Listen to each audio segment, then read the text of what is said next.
Welcome to Dog's Red Wine. We're in Perrysburg, Ohio, and tonight we're gonna drink some bourbons that my sidekick Jason has chosen.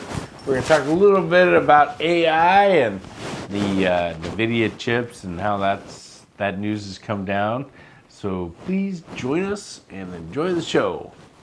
Welcome everyone, episode 4 already. What a week, huh? Right? Man, ever since Trump got in.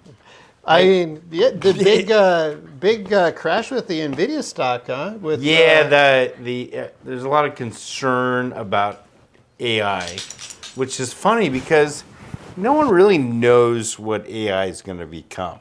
So even when we freak out, I think it's sort of, no one knows if it's a real freak out or not. You know? Right. They're just speculating.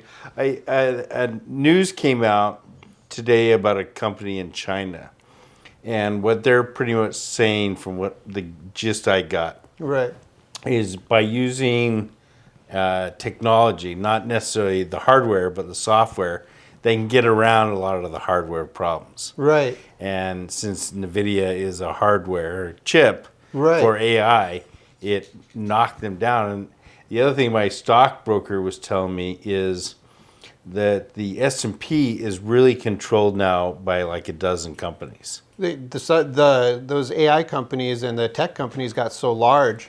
It's lopsided. Yeah, it's lopsided. right. So they're not really showing an average of everything. They're showing pretty much just tech. And it sort of makes sense. We are as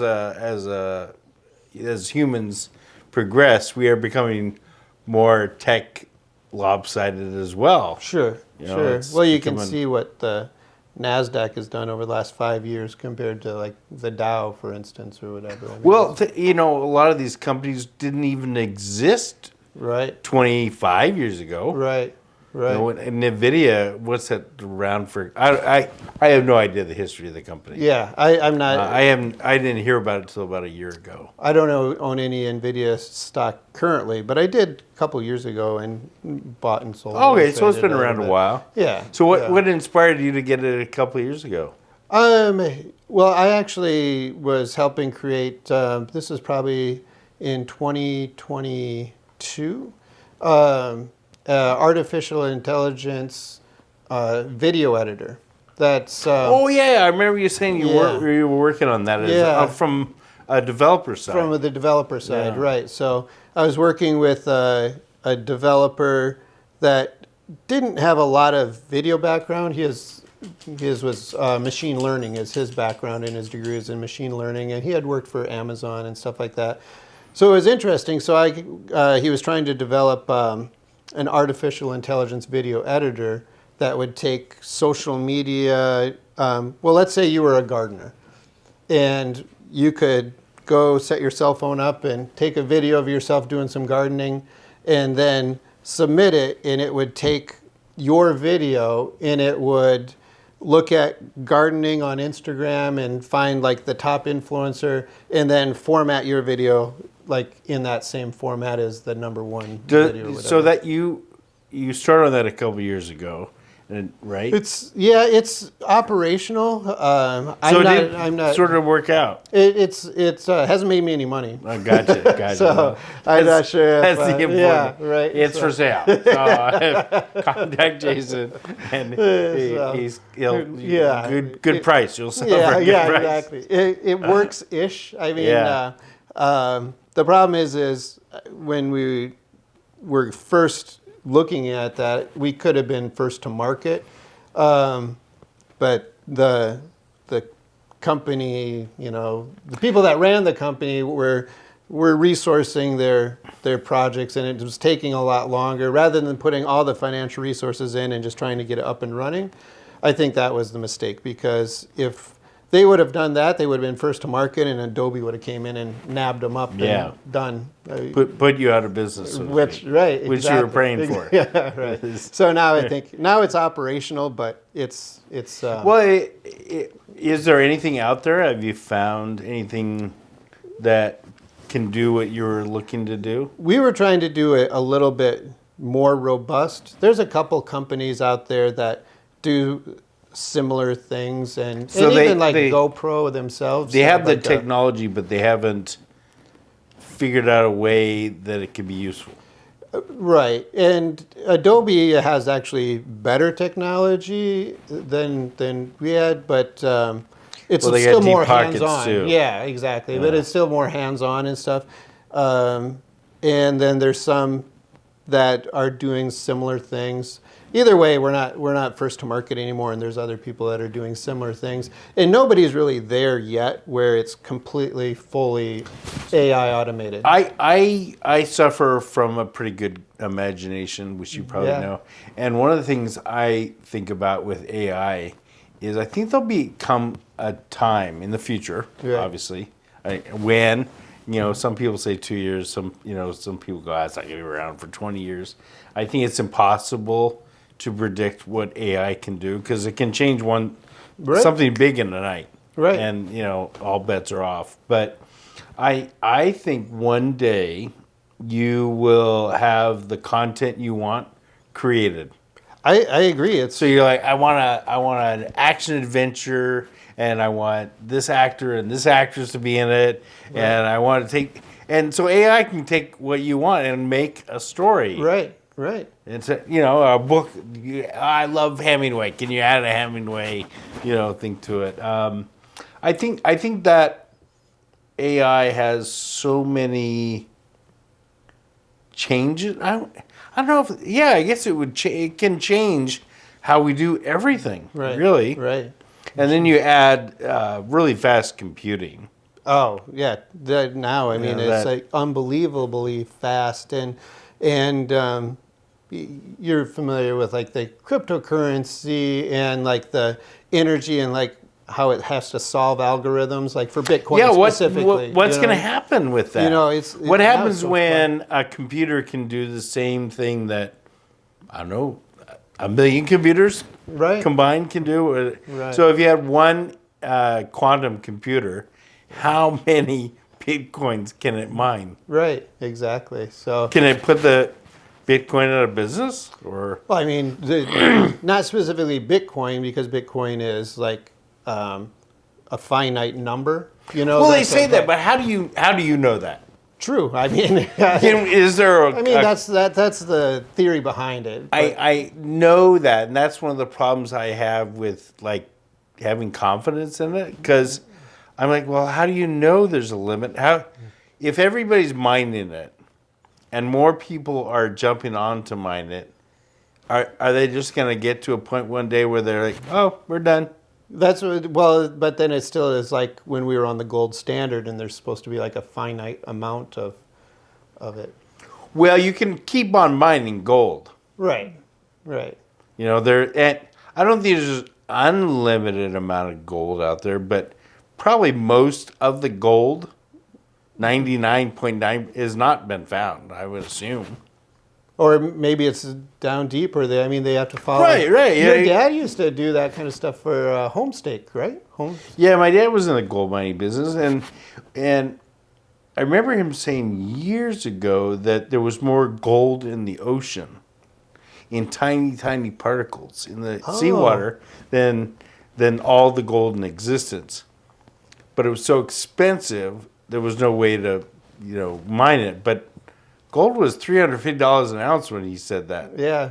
Now it's 2,400 Yeah, or whatever. Yeah. So maybe there is some gold in the sea. Right. After all, it might. Right. That's the thing about mining is there's a price at which you produce an ounce. Right. And everything's included, the claim and the tractor and the wear and tear on the tractor and the fuel and the guy that drives the tractor. We don't really think about that, but then you have a price of production. Right. And if that's more than the price of gold, it doesn't matter. There's some good. I don't know if it's on Discovery or Nat Geo, but there's some good gold mining, like The claim guy, yeah. It's fun to watch. Yeah. I sort of grew up in a mine up in LaPorte, California when I was a kid. So the first year I was up there, I was 13 years old. Yeah. And it was a mine that they reopened that had been closed in the Oh, 40s. Wow. Oh, yeah. And a lot of the gold mines were closed in the United States because they wanted miners to mine copper.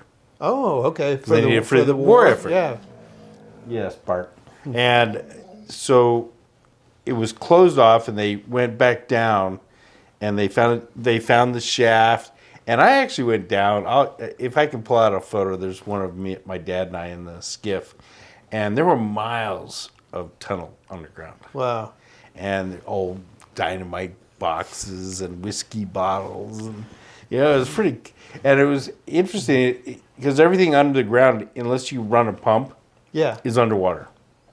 Oh yeah. So those mines, I think we went back in the 70s. Right. So those mines have been closed for 35 years. Right. And we had to pump out all the water because they're full, totally full of water. And we'd bring up timbers. Now the timbers underground were solid. You pull them out of the mine, and a day they turned to balsa wood and fell apart. Oh, just because. Oh, the air, the oxygen. Yeah. Oh, interesting. It was so much fun working up there in the mountains. Yeah. We had no electricity after 4:30 because we shut down the mine. We're out in the middle of the Sierras, right? So yeah. No Jenny, no electricity, and it was all a bunch of Vietnam vet guys and me, and they called it Beer 30 when the Jenny went off. And the beers came out, and the war stories started. It was fun. For a 13-year-old to be in this, it was probably a better education than a lot of my cohorts were getting. Right. Well, that's fun. Yeah. That'd be fun just to sit down with a camera and listen to stories like that. I always thought that was fun. I know some old pilots and stuff, and I've always wanted to just sit down with a camera and just like. Have them start talking, pour a glass. Yeah, I had an uncle in New Zealand, and he was in World War II, and he was dropped over Germany as a parachute. He parachuted and got caught by the Germans the second he landed. So he spent the whole war in a prison cell. Oh, wow. And the stories he told about living in a German prison cell. No toilet. Oh, wow. Wow. Horrible food, and he said his favorite possession was a razor blade, and the reason why is he could shave his body and keep the lice off him. Oh wow, yeah. And we don't think about how horrible lice is, but for humans, it's like terrible. Oh, in fact, I read an article that DDT. Is part of the reason we won World War II, is we were able to use it to kill off all the lice, so the American soldiers weren't suffering from lice. Right. Yeah. Oh. Huh. Hey, Bart. I know he's getting. So tonight we decided instead of our traditional wine, Jason's a big bourbon drinker. I am not. I don't know anything about bourbon, so he's going to educate me a little bit on some bourbon tonight. And I think I'll probably get a bourbon buzz as well. I might. We're going to do small pours. Oh, yeah. Yeah, we'll do small pours. So, he's not being very friendly, is he? But he brought the expensive stuff. I did. I did. So he doesn't. Little bit. So a lot of these bourbons, you're not going to find ever at Kroger. They don't exist. Right. I mean, they're two what of they them call are a small rare. batch. These are more than just small batch. You can still buy small batch at the liquor store. What does small batch mean? It's just done in a. Is there an actual number? Yeah. I mean, I don't know what the number is. Okay, actually. but there is a quantitative number for a small batch equals this many barrels or less. Yeah, these would all be small batch bourbons, but you can get small batch bourbons that are pretty easy to find on the liquor store shelves. But these here in Ohio, at least, these are Ohio bourbons. Actually, all 3 of these I got at a police auction. So these were originally stolen bourbons. Maybe so. So the somebody might be watching going, God damn it, that's my bottle of bourbon they're drinking. Yeah, it was a fundraiser for a police scholarship. And they have it every year. Oh, so they're probably donated. Yeah, they're probably donated. Gotcha. But you could probably go into Kroger every day for 10 years and would not find either any of these 3. So out of these 3, are any your favorite? this one here is actually my favorite, the Eagle Rare, as far as taste. It's hard to find, but it's not as rare as the other 2. What does a bottle like that go for? You can usually get that for around $100. So the Blantons, again, the hard part is finding them. So a lot of times, if you buy it for $100, you can't do it in Ohio, the state liquor laws. But in other states, you might be able to find a bottle of Eagle Rare, but it might be $200 or $300.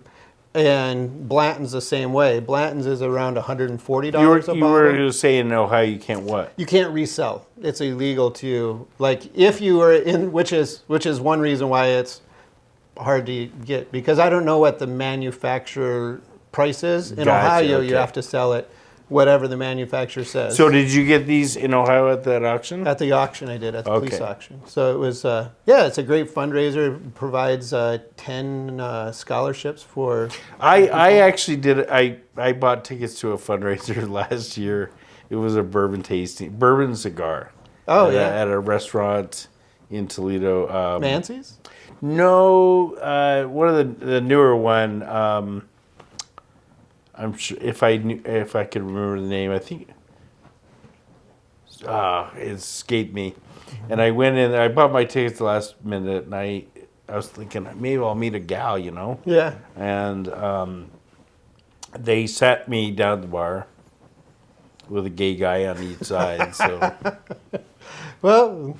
That didn't quite work out. I didn't even find a gay guy, as a matter of fact. And I got so buzzed that I just got in my Uber and went home. I didn't even try the cigars. Yeah. Yeah. Well, these are all really nice. So we got a Eagle Rare, which is a 10-year-old bourbon. We have a Blanton's, and the fun thing about Blanton's is it's small batch also, and the tops of the, like you can see there's a horse right on here, and there's a letter here, and it'll have a letter, and ideally you could collect all of the bottles and spell Blanton's out. Oh, okay. And each horse is a little different pose. That's and has some a smart marketing, right? So this is a single barrel. This is probably my second favorite. Okay, when you say single barrel, what does that mean? It's because I've heard that many times. I have no idea what that means. So in Scotland, single malt just means it's from the same distillery. Single barrel is actually from, they put it in the one barrel and it's aged and cured. So bourbon itself has to be 51% corn mash, and it has to hit a proof, has to be made in the United States. People used to, until 19... Bourbon has to be made, but you just said Scotland. No, Scotland is a little different. Scotland... They have different laws, or they call it different? They don't call it bourbon? It would be Scotch. Gotcha, okay. Yeah. So the difference between Scotch and bourbon is one's made in Scotland, one's made in the United States. In some way, they're both whiskey. Gotcha. Right. Now, can you, if I gave you a glass of Scotch and a glass of bourbon... Oh, you can tell the difference. Oh, okay, you can. Yeah. Now, is the color different and the technique, or...? Generally, bourbons, the longer they're aged, the darker they'll get. So bourbons have to be aged. Part of the definition of bourbon, they have to be in a charred oak new cask or barrel container. Usually it's barrels because they're quite heavy and barrels are easy to roll. So usually they're aged in barrels. And they oak barrels, so the longer it sits in the oak barrel, the darker it's going to get. And I just had one I didn't bring, but it was aged at sea.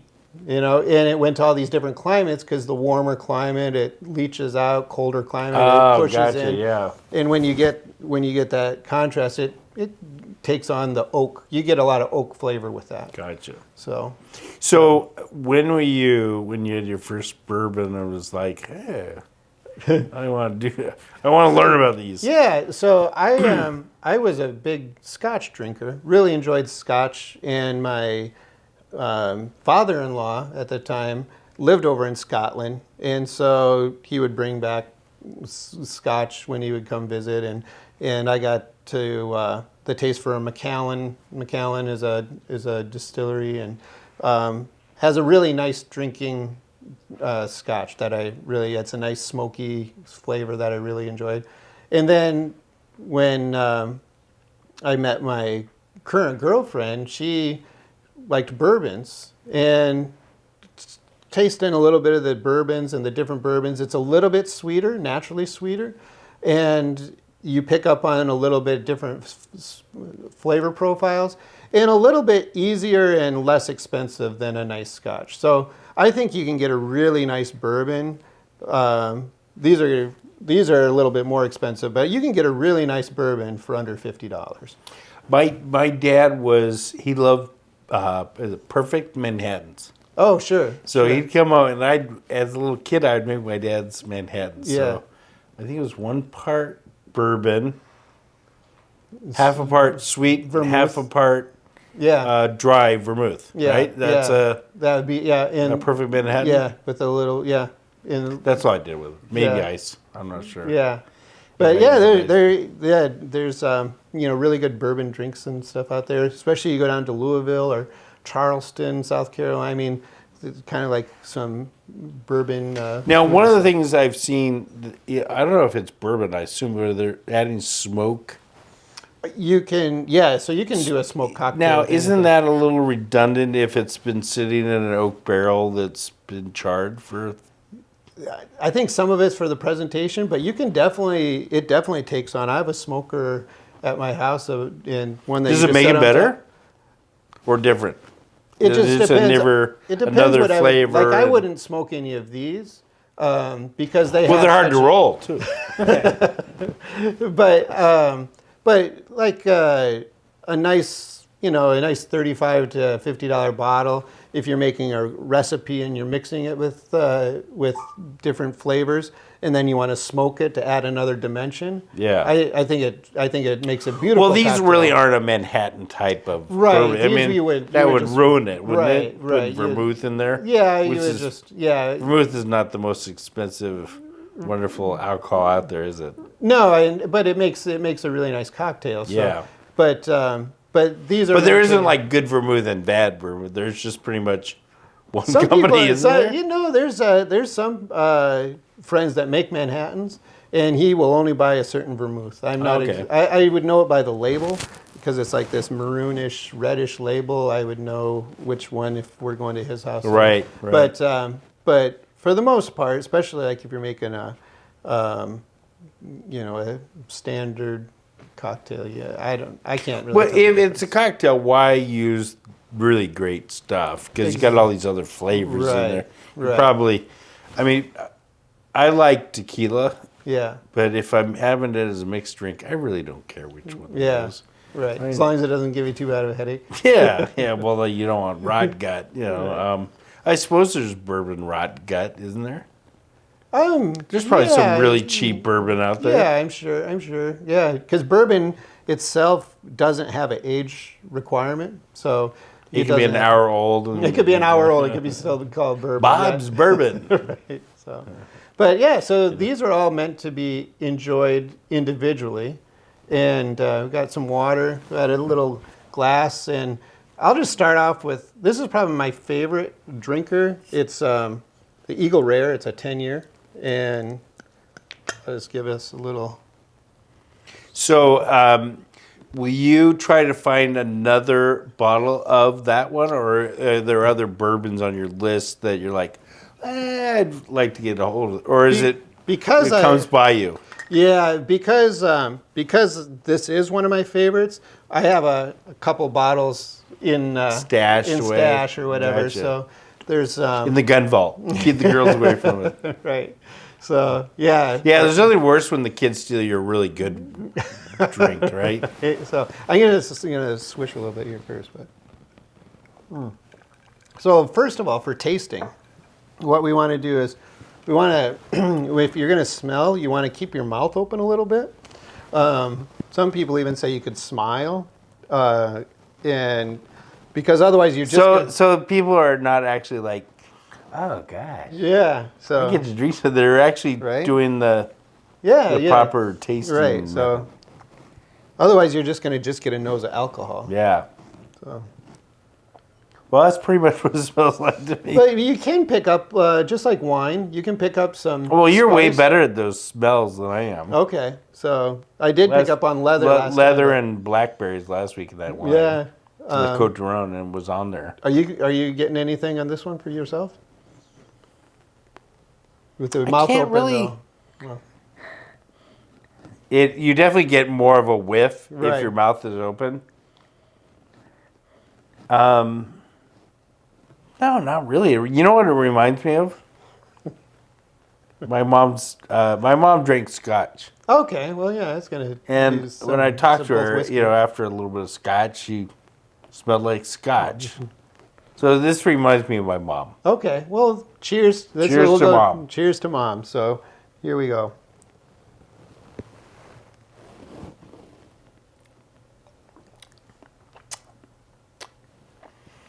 Now there's a lot more flavor going in than I expected. Right. A lot more going on.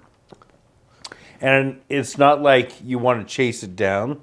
Right. It's not taken away like, oh, that was too much hard alcohol.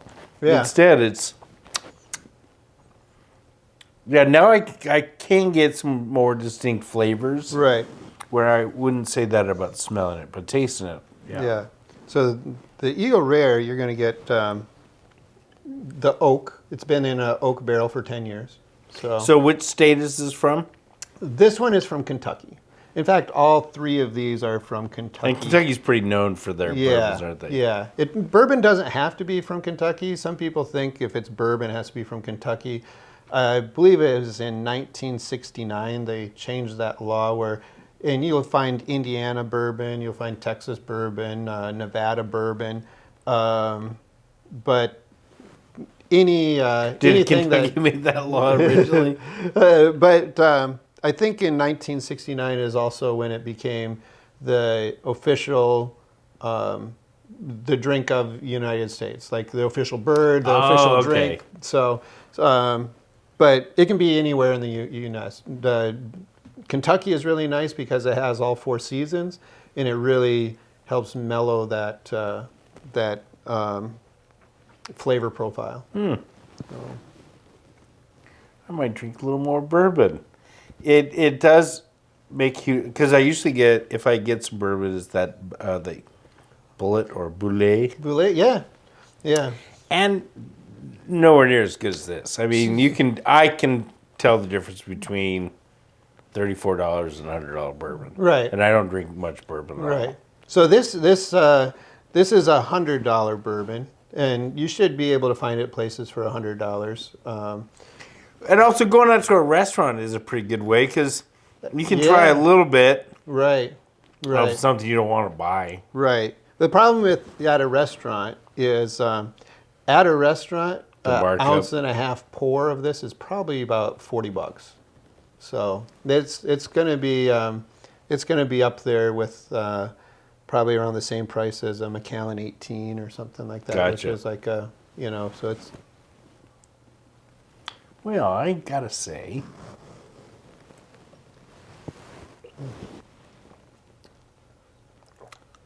this was a very good idea. Right? So you can also swirl it and look at the legs. That'll give you a little bit idea of the viscosity of everything. At home, when I'm not just tasting, I usually put a big whiskey cube in mine, and so it melts slowly, and I give it like a nice one pour, and then I'll just like drink it. So you prefer it cold?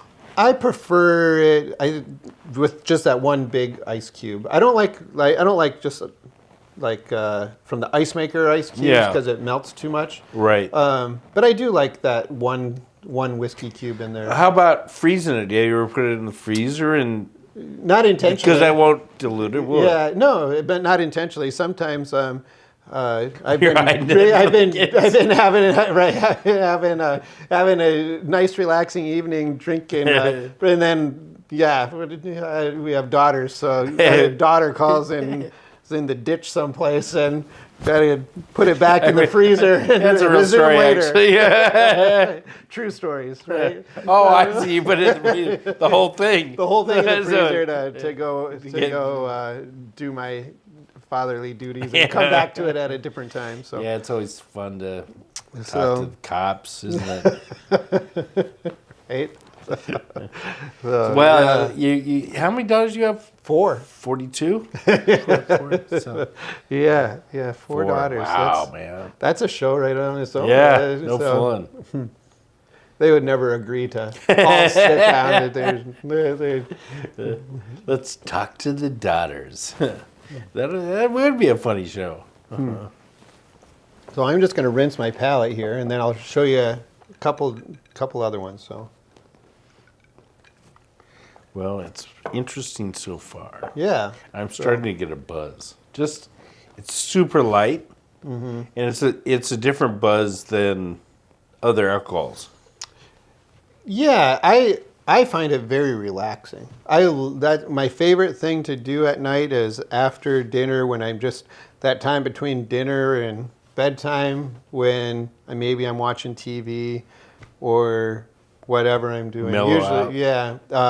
I enjoy a glass of bourbon with the fireplace and just kind of sit there with my girlfriend and we just like sit there and I don't know. It's she likes very bourbon relaxing. as well, And which she likes bourbon as well. it's yeah. sort of unusual for women to be bourbon drinkers. I would say. I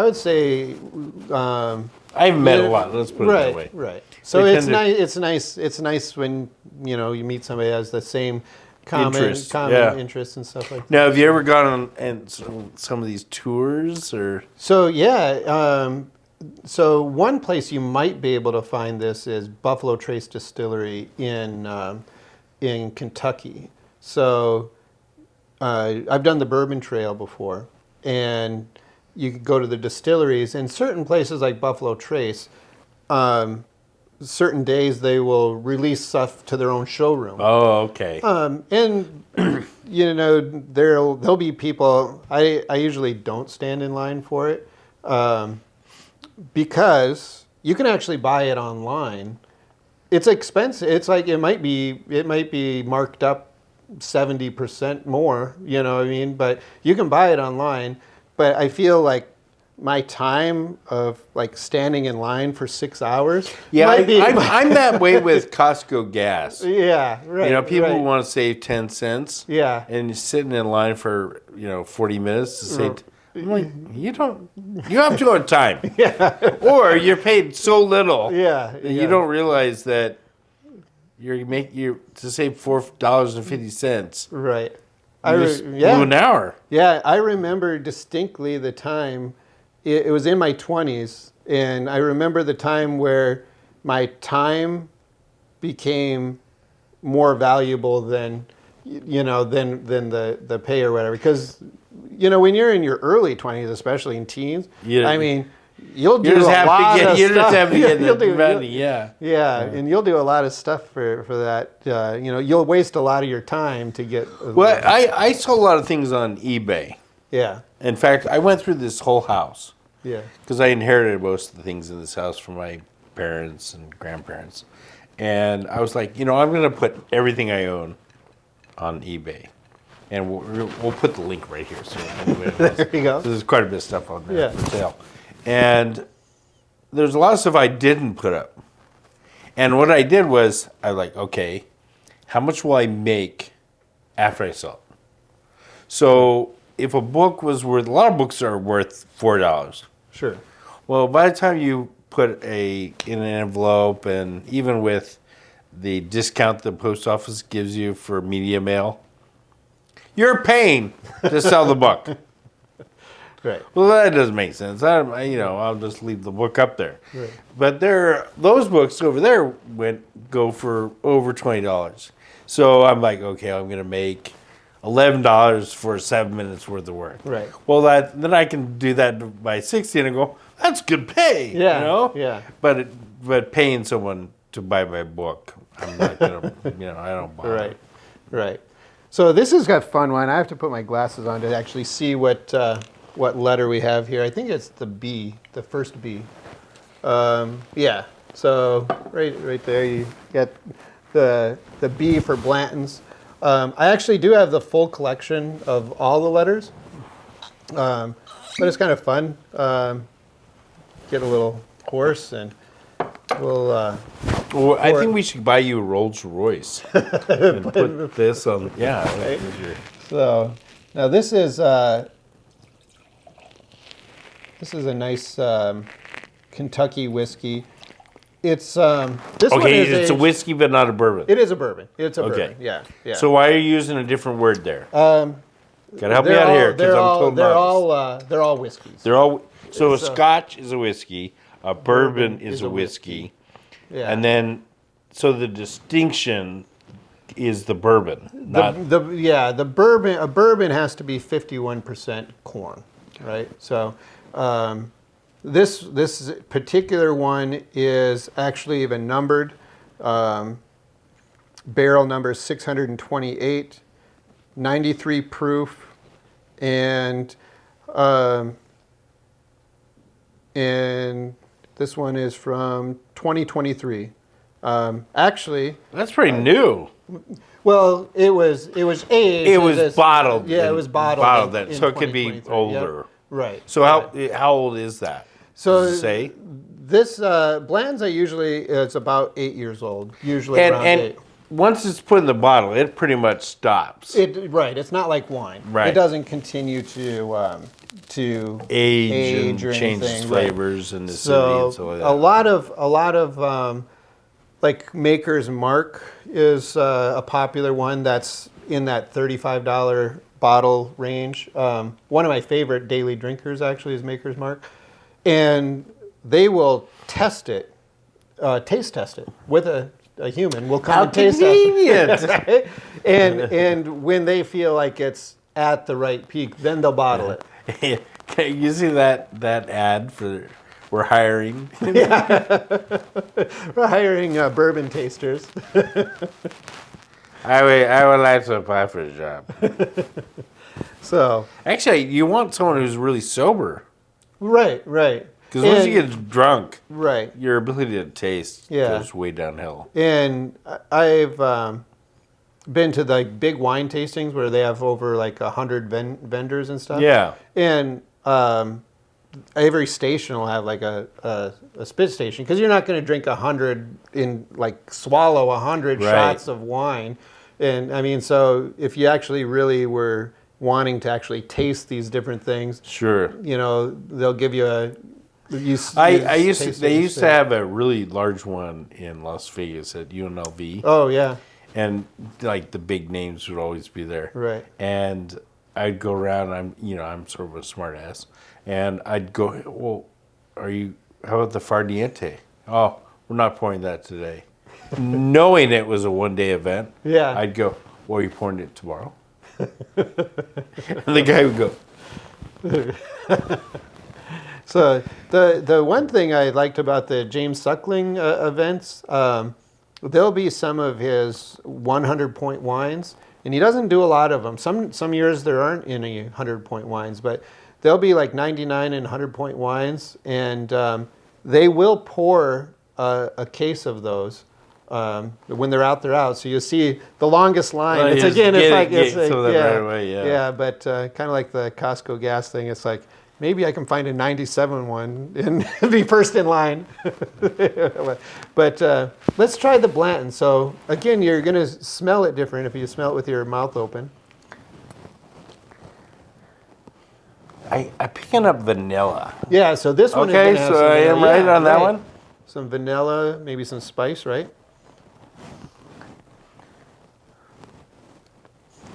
I'm getting like almost like vanilla and cookie dough. I know that sounds. No, so yeah, so this one is going to be a little bit sweeter, and a lot of. But the funny thing is, I don't smell corn.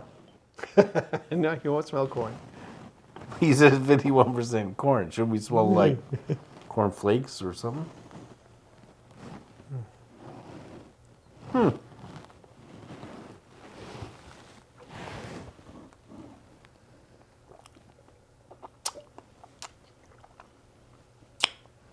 This has got more of an afterbite than this one does. I agree. And Like this one's smoother in the beginning and the end. I agree. This one's smooth when you start, but then it's sort of like whoop. yeah, agree. Near the And end. that's why this one is my favorite and why it's almost gone. But Now, is that what a bourbon drinker wants, right?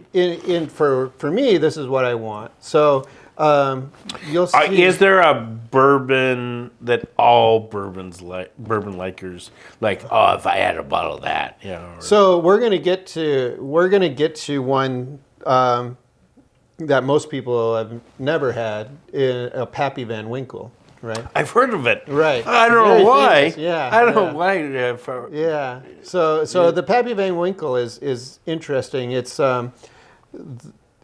now Buffalo Trace Distillery, who does Eagle Rare and Weller, bought Pappy Van Winkle and controls Pappy Van Winkle now. Pappy Van Winkle is a 15-year-old Pappy Van Winkle. This Weller Antique 107 is also a 15-year-old. It's has the same mash bill, exact same mash bill as the Pappy Van Winkle. So the mash bill is the blend of the. So grains. it's sort of like a different label, but same. Well, they bourbon? call it the poor man's Pappy Van Winkle. Gotcha. So because this one here, Monkfish bourbon. right, exactly, the poor man's lobster. Right? Okay. So this one here has this exact same mash bill. Now this is also hard to find. Does it have the same taste 107. profile? Yeah. As the... Yeah. So if I grabbed like the top bourbon guy and I poured this and some Pappy, he might not be able to tell. He probably would. If he the problem with Pappy is it's so rare. Even He's if not you're gonna believe you have it. even if you're a top bourbon drinker, a top taster. You may not have tried it. How many Pappies have you actually tasted in your career as a So how much is a Pappy? It must be expensive. 5,000 plus?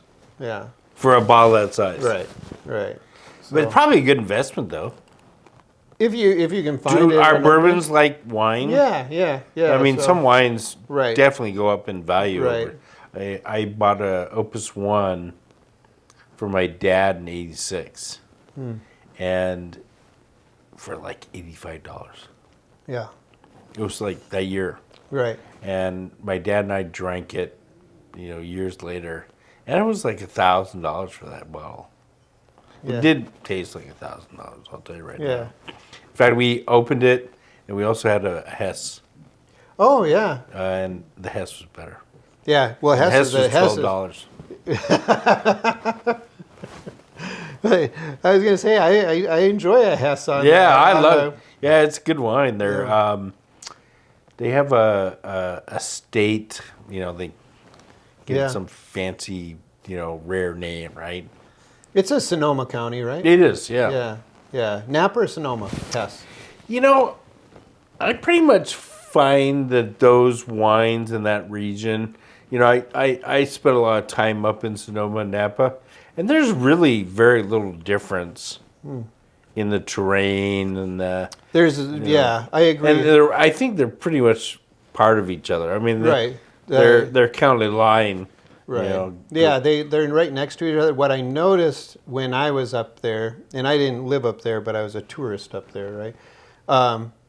Napa is where you're going to meet people that are wine snobs, and Sonoma is a little bit more country, and Yeah. you're going to meet people where they just like to drink wine. Well, and Napa, 30 years ago Yeah. was backwoods almost. I mean, it wasn't the most sophisticated place.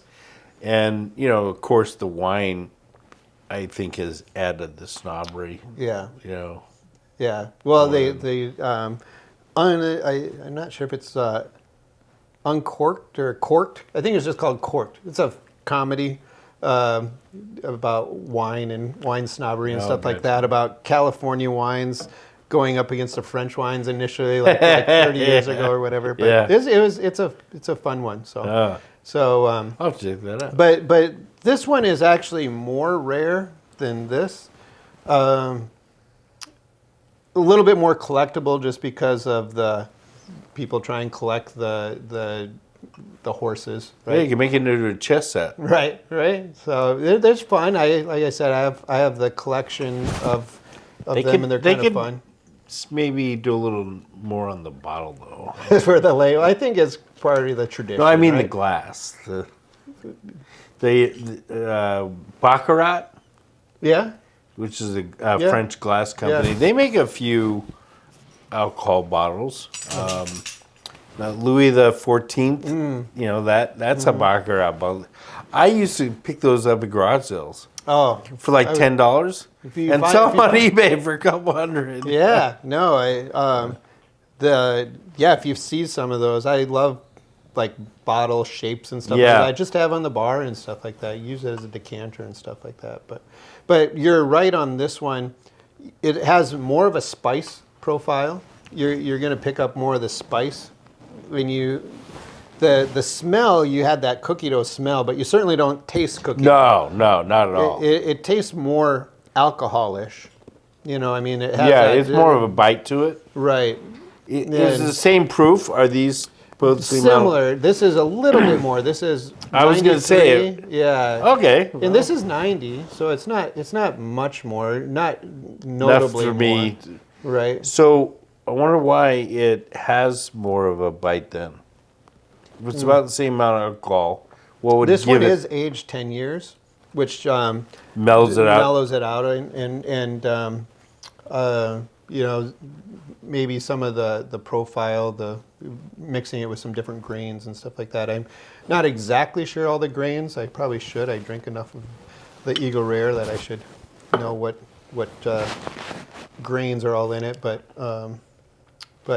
we're gonna try. The next one is gonna be a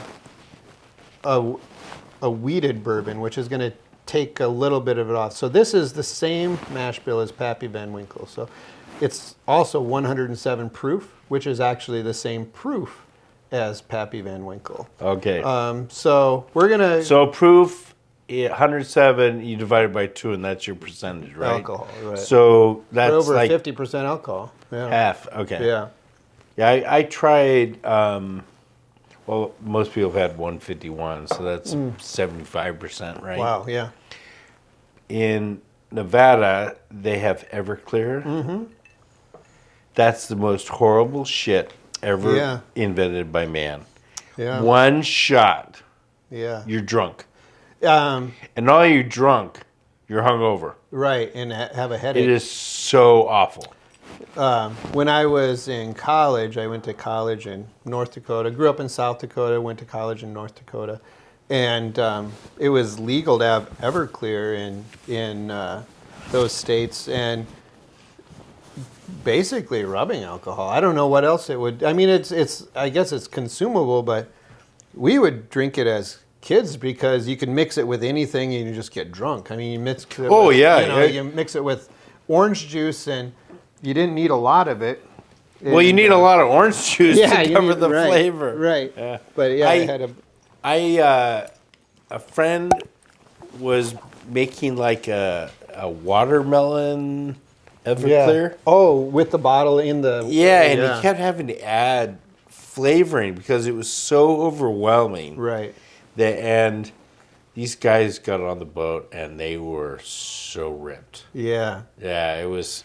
I don't think that's what you want to use. Nah. If you used like a tequila or something like that, it would have flavor in your watermelon. I mean...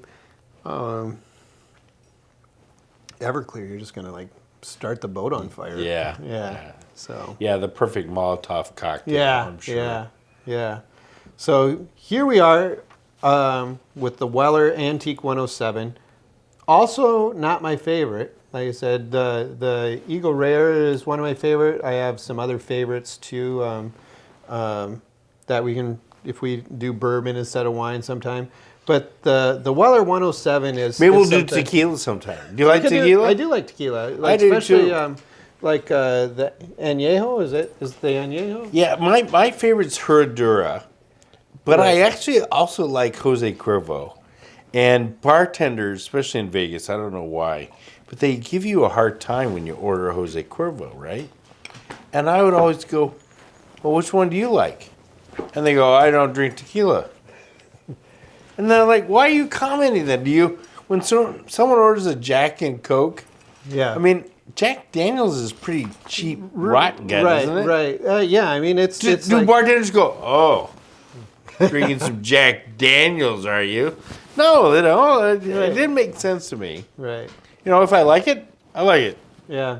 I I used never to like do- the gold over the silver, though. You like silver better? No. Oh, you like gold better? Yeah. I do too. And sometimes silver's more expensive. yeah, like Don Julio silver and stuff like that. Yeah. But I do like Casamigas. That's Oh, yeah. For the it's- price, too, it's pretty good. It's different though. It's sweet. Yeah. And sometimes I'm not in the mood for a sweet tequila. You know what I mean? Like, but it's different. Most people when they drink tequila, they shoot it. You know, they do it as a shot. But Well, those are the people who really don't like tequila. Right. So it doesn't matter what they're Right. drinking. They want the effect. Right. I don't do salt. yeah, I don't do lime. And I Right. sip it. right. Because I do like the flavor and... Because it's some good tequilas. Well, yeah, I wouldn't mind doing some. We good can do some tequilas. guacamole as well. Bart, Bart, you're hitting the mic. with your tail. That's all right. Go sit down. Go No, lay down. they're enjoying. See, they're enjoying my Well, he's bourbon jealous. vibe also. They're enjoying. He's jealous because you have Frankie on your Yeah. lap. So, So Bart's like, oh, I want to be on your lap too. But I don't think that would work. You're went too down? big to be on people's laps. Yeah. so You but- weigh 100 pounds. That's too much. so this one is going to be. Oh, did you pour that? You did? Yeah, I just poured it. But the poor man's Pappy Van Winkle. So if Well, here's to Pappy. here's to Pap. This one's Civil. gonna, Now I'm like, okay, after, this is the first time, I mean, aside from the tasting. yeah, I went to. I wasn't into it, so I really was Right. souk. That's where it was. Souk. Yeah. I know the The food was great. yeah. My second daughter went to school with his daughter, Okay. and so that's a hard thing as a family guy to be a chef, owner operator, and have a family. The hours. that is the chef business, the restaurant business. Right. I on my board of directors in Las Vegas, I think it was probably 6, maybe 8 of the top chefs Yeah. in Las Vegas. I had 5. I think it was. I had 2 master chefs. There's only like 60 master chefs in the world, like true master chefs, and all of them, I think every single one of them was James Beard Award chef. Yeah. So they were chef for Yeah. the year. Right. James Beard awarded. None of them were still married to their wife. Every one of them was divorced. And it is the hours, but also the hostess is like 21 years old and, Well, tend to be attractive. In- And everybody, it's okay to drink on the job. So now you have 21-year-old hostage and a drunk chef. Yeah. There's just no chance. there was that wasn't the problem with this guy because his daughters actually worked at the restaurant. His wife worked at the restaurant and okay. stuff like that. But it was just The hours, the only time if he wanted to like have a sit down meal with his daughter would be breakfast before school. And I mean, it was hard. I mean, weekends. I mean, that's when the and Christmas Eve, you got catering all Christmas and New Year's. Yeah. Holidays. Yeah, it's Mother's Day. Oh, forget it. Right. The busiest day of the restaurant business is Mother's Day. Yeah. Not Father's Day, because fathers always get crappy made the grills. No, usually the fathers are great. I mean, at least around. Well, you got 4 daughters. Maybe one of them knows how to cook, right? There's a few of them that enjoy cooking. I enjoy cooking, so now that's going to be dangerous. What you just did, right? It's heavy, right? I mean, so they say you should sip it like you don't know if it's like. I like this one. I know I shouldn't. Yeah. Because it's the third. Yeah. So your palate, but I actually like this one the best. This one is going to be the most intense flavor profile. For one, because of the proof. It's 107 proof, so it's robust. It's got all that flavor just packed in there. But also that mash bill, that Pappy Van Winkle mash bill. It's the standard that people try and. Okay, so an actual Pappy Van Winkle is $5,000. Right. And how much does this one go for? I got this one at the police auction, I believe, for around $150. So if you want to try a Pappy Van Winkle.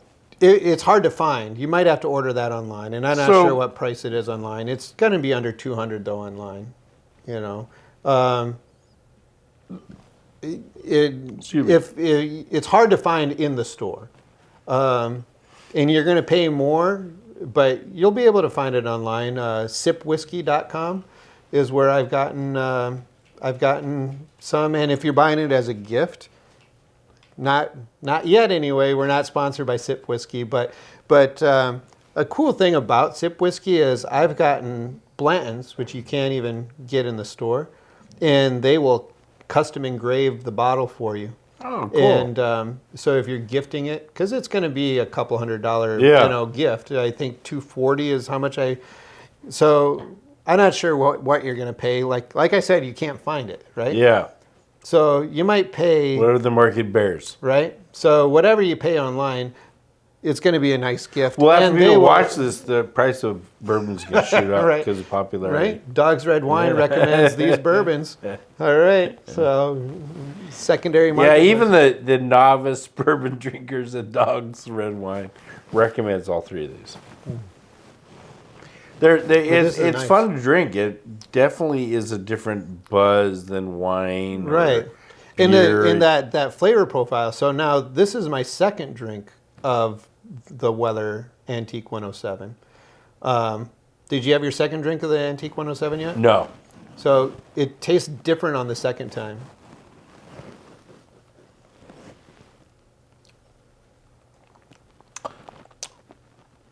Oh, yeah. This might be my third. But it is. Caramel. Do you taste the caramel? It's more in the front of the tongue. It's in the front of the tongue, right? Yeah. But it goes down smooth. Even at 107 proof, it's floating down your tongue like velvet, right? So what is traditionally, do you eat like...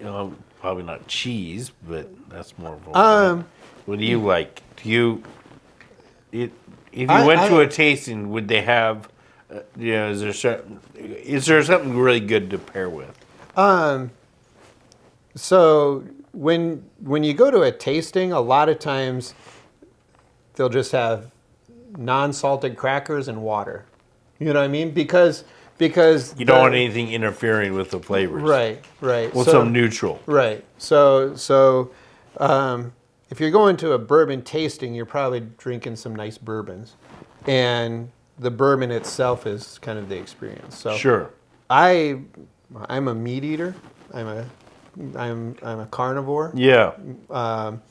And I love a nice, very medium rare steak. With bourbon? With bourbon. Yeah. Huh. Yeah. Also a nice. See, I don't nice think of bourbon as something you have with a meal. I mean, traditionally, isn't it? Well, my dad, it was like end of the day. Yeah. Chill out. For me, it's the end of the day. Yeah. But I mean, you asked what I would pair with it. Yeah. I wouldn't do a charcuterie with it. I wouldn't do any strong flavors. Like with wine, you can pair cheeses and stuff with it. Maybe nuts. Maybe cashews. You know what I mean? If you wanted, I think a cashew might be okay. To like. Yeah, I don't know what I would pair with. Yeah. This, and pairing would be more about slowing down the alcohol. Right. Into your system. And we didn't do big pour. These are like maybe half-ounce pours. I mean, these are just like little flavors and stuff like that. But but I mean, an ounce and a half of bourbon is going to be the same as a full glass of 5-ounce glass of wine or a can of beer or whatever. But it's very relaxing. So do you find yourself more mellowed out or more argumentative when you're? Bourbon doesn't make me argumentative. I haven't had it for a while, but when I was younger, Jack Daniels would make me argumentative. Jack Daniels could make me feisty. Rum would make me mean. Really? Yeah. Yeah, rum. Yeah. I've never sat and drank good bourbon and then wanted to get in a fight.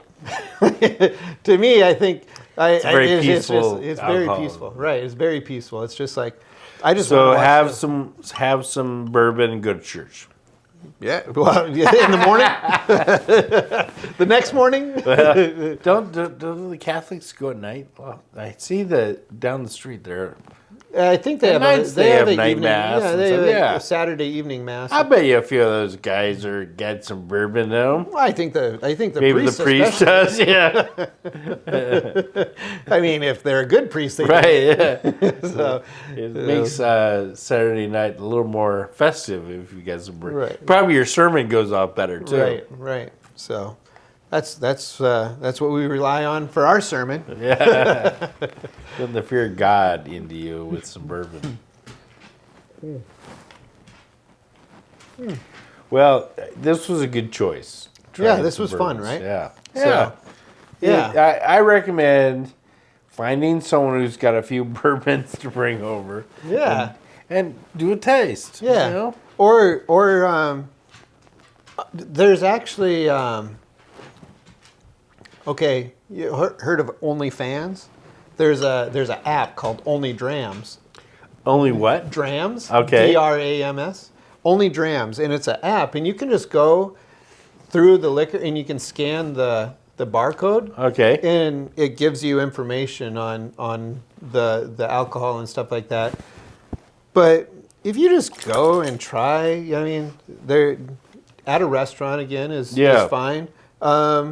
But also, the nice thing about a restaurant, you're not committed to a whole bottle, right? Right. So you said this is a couple $100. Right, but you're even restaurants, you might have a hard time finding.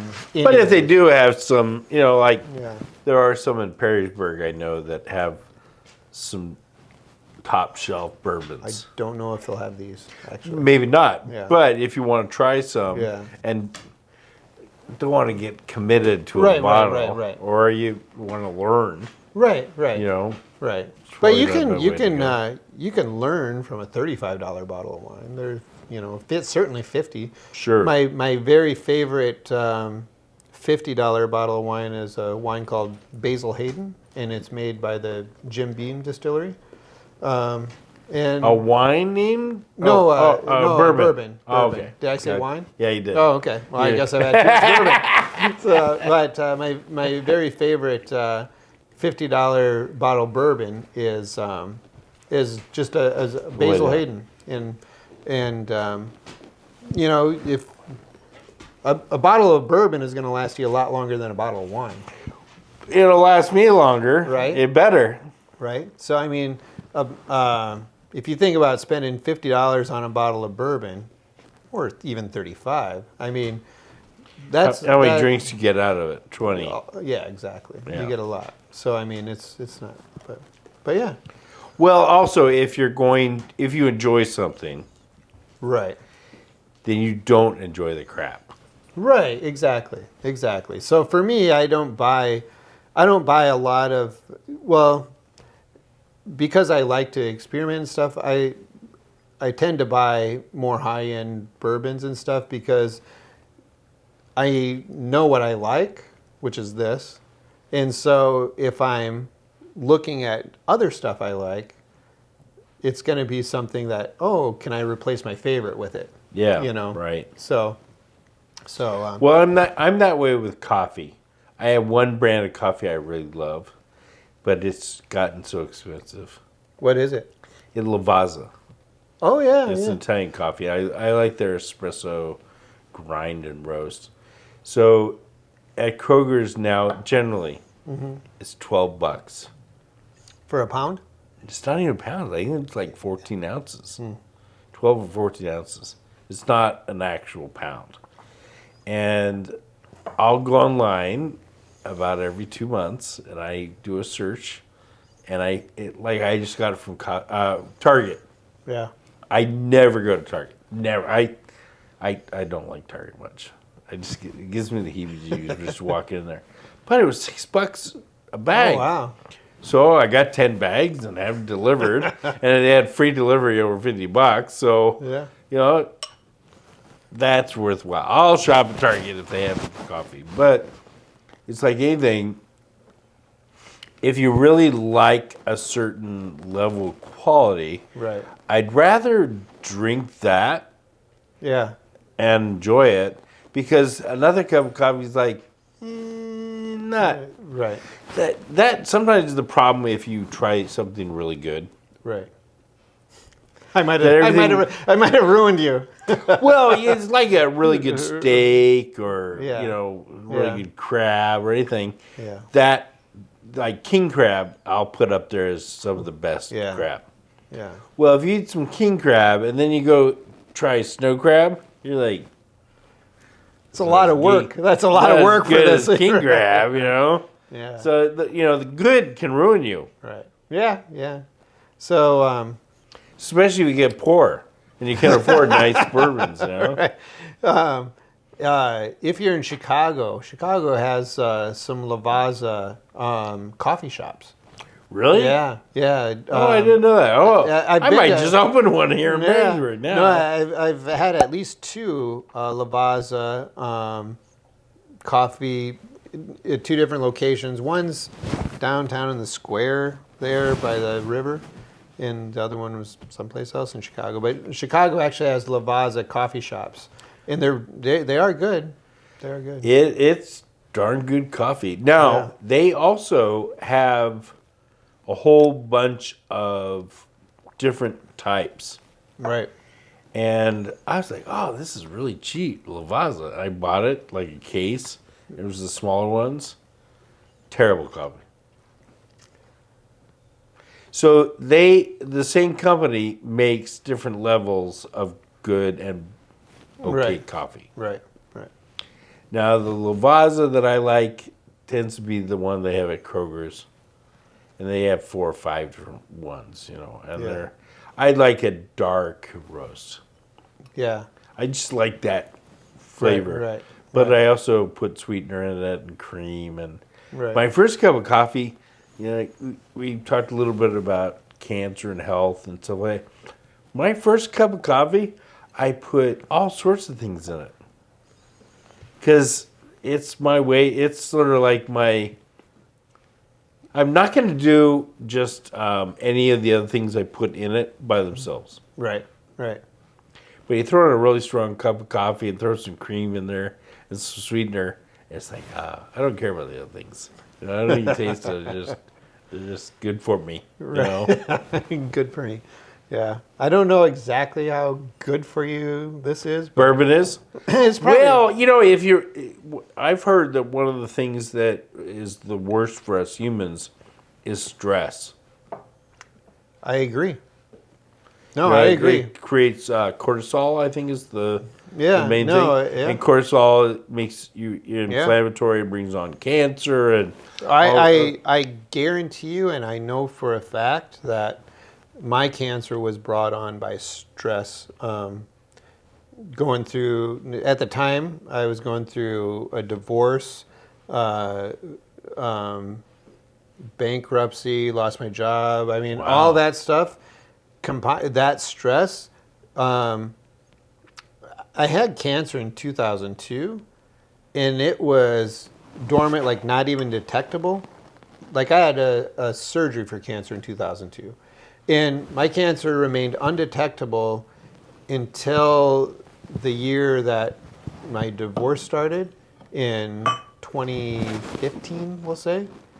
And so we're talking about 13 years of undetectable, they would test me every year. In that year, not only did it come back, but it came back with a vengeance. And all that stress, it spread. I mean, it spread through my whole body. It was not good. My dad was probably one of the healthiest people I've ever met in my life. Never smoked, great condition. You know, he would be out in the garden for 3 to 4 hours a day. Wheelbarrows, shoveling. Yeah. He was just, and ate well, maybe 1 or 2 drinks a day. Right. And he went through massive stress. Yeah. I did too a little bit on the same thing. And I'm certain that's what killed him. Yeah. Yeah. So maybe my bourbon at the end of the day is helping you. Right. Maybe I'm going to look at it that way. All right. Whether you will or not. I will too. I look at it as medicine. Yeah. All right. Cheers to medicine. Agreed. So. Well, this was wonderful. I know we didn't talk about too many other subjects tonight. This was fun, though, right? It was, and totally. It was hopefully it was educational and it was fun, and you got to see us taste maybe some bottles of bourbon you can't get. Well, hopefully you'll want to go try it because they may not be the same ones, but it's worthwhile trying. I'll give us. You can have a really nice taste testing at home for under $50 a bottle, and I'll give you 3 of them right now. Maker's Mark. It's going to be, I think for this size, it's probably going to be around $30 a bottle. Start with a Maker's Mark. Another one would be a Basil Hayden, which would be $50 a bottle. So the word basil, does it have any relevance to basil? Just to have it in the name? Yeah, it just happens. Yeah, because I'd be like, there's no it doesn't smell like basil. No, there's no. But it's one of my favorite to go-tos. And so we're gonna do if you do a Maker's Mark, basil. Maker's Mark, Basil Hayden, and a third one to kind of fit in that profile. Maybe you pick yourself up some Jefferson, just the standard Jefferson, which is, they have some high-end Jeffersons, which can cost, 90, plus bottles. Just pick up the regular off-the-shelf, the $30 Jefferson, and you'll have yourself three different unique, and if you could even throw in, a rye or something like that, but yeah. The first time I heard of Maker's Mark, I worked on charter boats down in St. Thomas. Yeah. I was in my 20s still. And we would get like a profile of our customer. Right. And they would write down what they liked to drink. And that's the first time I heard of Maker's Mark. And he said, Maker's Mark and Branch. And I'm like, what is Branch? So I'm asking all around. There was no internet then. And I think I called my dad, and he goes, water. And I'm like, why did he even say Branch? I mean, water's pretty common in the world. Maybe not on the boat. Well, yeah, it actually was. We had a lot of water on the boat. Plenty for your Maker's Mark, Right. So Branch is water. All right. So next week, maybe we can look at another wine and talk about some art. Yeah, wine. I'll choose a bottle. Wait, no, I chose the last bottle, didn't I? You chose the French. Yeah, you chose the French. Okay, so I'm up. You just brought this. So okay. Yeah, I'll do the wine. Okay. I'll do the wine. All right. It doesn't have to be in it. I think Boone's Farm maybe. There's a blue Boone's Farm. I've been dying to try. So maybe the color will be given away. You'll be like, right? oh, this is Boone's Farm. Right. Well, maybe we can do Boone's Farm and like American cheese. We'll peel it. We'll peel the cheese. American processed cheese and Boone's Farm. We need to add some ranch dipping sauce for our American cheese. All right. Well, thank you everybody for joining us. I hope you had as much fun. You're probably not as buzzed as we are, but It was a fun. You know time. what? Get buzzed, because you'll get buzzed and then watch this again. You might enjoy it more. All right. So, Good night, everybody.